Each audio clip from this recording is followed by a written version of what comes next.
Atualmente tenho uma certa dificuldade de separar o diálogo do monólogo. Eu vou tentar explicar.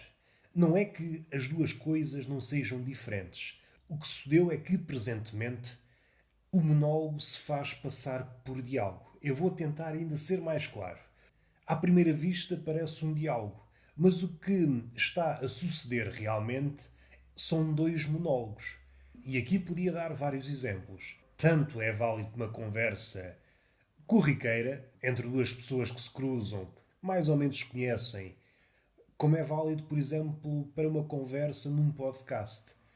Não é que seja uma regra absoluta, mas parece-me que há uma tendência cada vez maior de o diálogo não existir. Há essa ficção de diálogo, há essa pretensão ao diálogo, mas o que sucede verdadeiramente são dois monólogos que, volta e meia, se cruzam.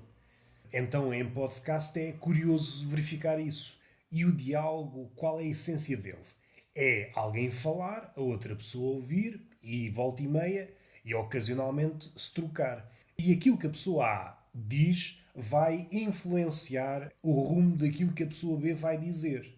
Vai alterar. Caso contrário, a outra pessoa que está na conversa é apenas um artifício. Independentemente daquilo que a pessoa diga, eu vou dizer aquilo que tenho para dizer. E então o diálogo é uma farsa. Até podemos ir para um exemplo extremo. Estamos a conversar, a outra pessoa diz amo-te e a pessoa que ouve o amo-te segue a conversa como se nada fosse. E o amo-te é o extremo, é aquela palavra, aquela expressão que tem o poder de transformar aquele que o ouve. É quase mágico. Em princípio, tem esse poder modificador. Ninguém consegue ficar indiferente a essa expressão. Este é o exemplo extremo, mas vamos recuar um pouco para arenas menos extremadas. Quando existe uma conversa e a pessoa está a dizer qualquer coisa, por exemplo, em relação a cães, o outro está a ouvir, supondo que não está a falar ao mesmo tempo.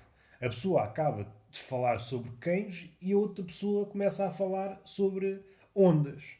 É claro que há cenários onde isso é possível e faz sentido.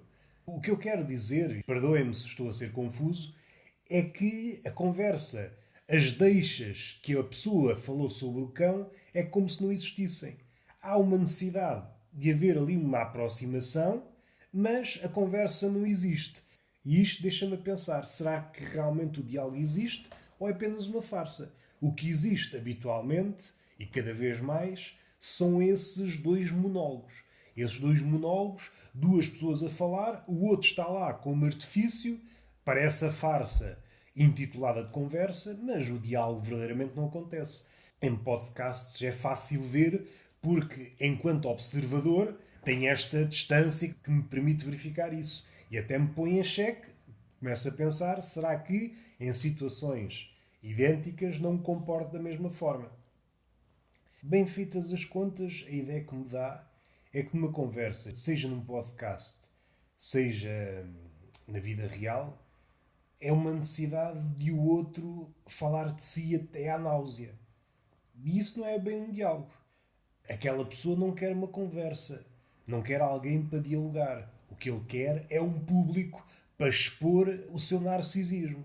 É a necessidade desse ego insuflado de ter alguém a agraciar o seu reflexo. Basta às vezes é uma miragem. E isso são duas coisas diferentes. É alguém a necessitar de público para o seu monólogo. Como no fundo acha a ideia de monólogo um bocadinho deprimente, rebatiza o monólogo de diálogo. Até ao próximo piadeiro.